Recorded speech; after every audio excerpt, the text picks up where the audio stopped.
Okay, so what if I told you there's a professional licensing exam out there that's so tough, so obscure, that even people who've been in the field for decades fail it all the time? And no, we're not talking about the bar exam or becoming a doctor. This is the test for private security contractors in Illinois. And, well, it's a fascinating look at how you build a professional wall. The big question is, why on earth would they make it this hard? So let's just dive right in. Let's say you want to start your own private security agency in Illinois. You know, a company that literally protects people and property. What's standing in your way? You'd probably expect a tough process, right? Sure. But the reality of this particular barrier, it's just on another level. And there you have it, 40%. Now, the state doesn't publish official numbers, but this is the expert consensus for the first-time pass rate. Just think about that for a second. Most people, qualified people who pay the fee and put in the study time, fail on their first attempt. This thing isn't just a test, it's a filter, a massive one. So does a pass rate that low mean the test is just, broken? Or is there something else going on here? That's what we're going to dig into in our first section, the very real possibility that this exam is this difficult completely on purpose. This right here is the gateway. To legally operate a private security business in Illinois, one person inside that company has to hold the title licensee in charge. And the only way to get that title, you guessed it, pass this exam. There are no shortcuts, no other paths. You either pass this thing or your business is illegal, period. And here's the very first clue about what's really going on.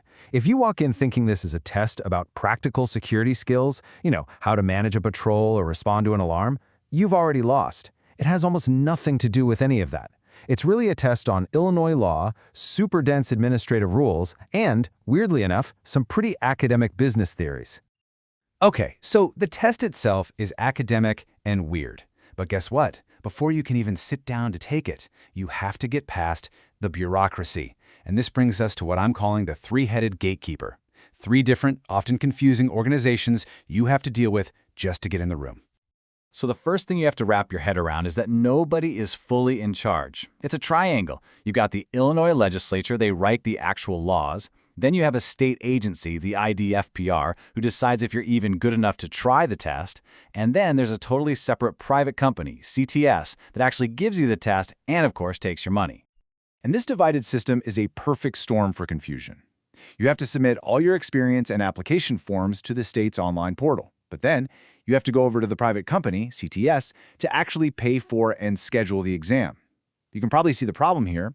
It is incredibly easy to send the right document to the wrong place or miss a deadline you didn't even know you had. And there is zero forgiveness in this system. The exam is only offered a couple of times a year, so if you miss a single deadline by even one day, that's it, you're out. You get punted, as they call it, to the next test date, which could be 6 months away. For someone trying to start a business, a 6-month delay, that can be an absolute killer. All right, let's say you're one of the lucky ones. You navigated the administrative maze. Now you get to face the real challenge, the content.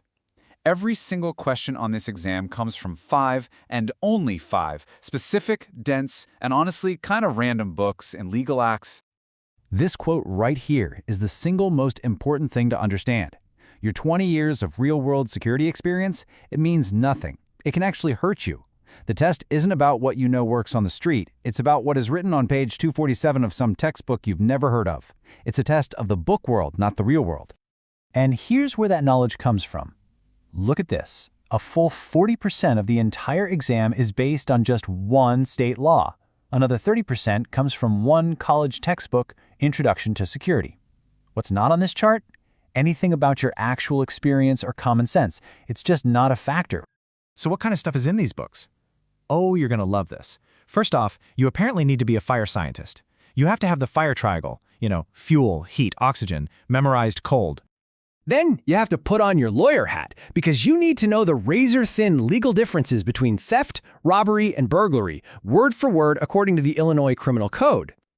After that, you've got to become a sociologist and an urban planner and master concepts like CPTED, that's Crime Prevention Through Environmental Design, which is pulled from a totally different textbook. And just to give you a taste of how ridiculously specific this gets, you also have to know the recommended gauge and mesh size for chain link fences, right out of the Introduction to Security textbook. It's a lot. The sheer volume of random stuff you have to memorize is just staggering. So you might be wondering, how do they even write a test like this? Well, that brings us to the science of test making, or psychometrics. It turns out the test isn't just hard because of what's in it, but because of how it's built to trip you up. Everything really boils down to this one number, 1.2. That's 1.2 minutes per question. You get 90 minutes to answer 75 questions. That is not enough time to think a problem through. It is only enough time to see the question and instantly recall the answer. And that intense time pressure is not an accident. It's a conscious design choice. They don't want to see if you can figure something out. They want to see if you have memorized the specific fact from one of those 5 sources so well that you can spit it out instantly. It's a memory test, not an intelligence test. This right here is why so many experienced people fail. They fall into the experience trap. You get former cops who use cop logic. They answer based on what they do as a police officer, totally forgetting that private security has none of the legal protections that cops do. Then you get business executives who use manager logic, and they fail because the test doesn't want a business school answer. It wants to know the technical difference between 2 types of alarm sensors. So this all leads to the big question, right? Why?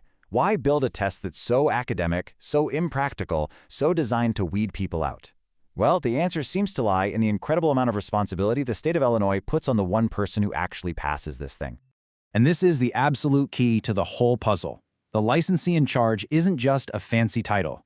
That one person is legally on the hook for everything the entire security company does. Every guard, every patrol, every single mistake. The buck stops with them. If that person quits, the company's license is in jeopardy. And this is the price of that responsibility. As soon as you pass, you have to prove that you carry at least $1 million in liability insurance.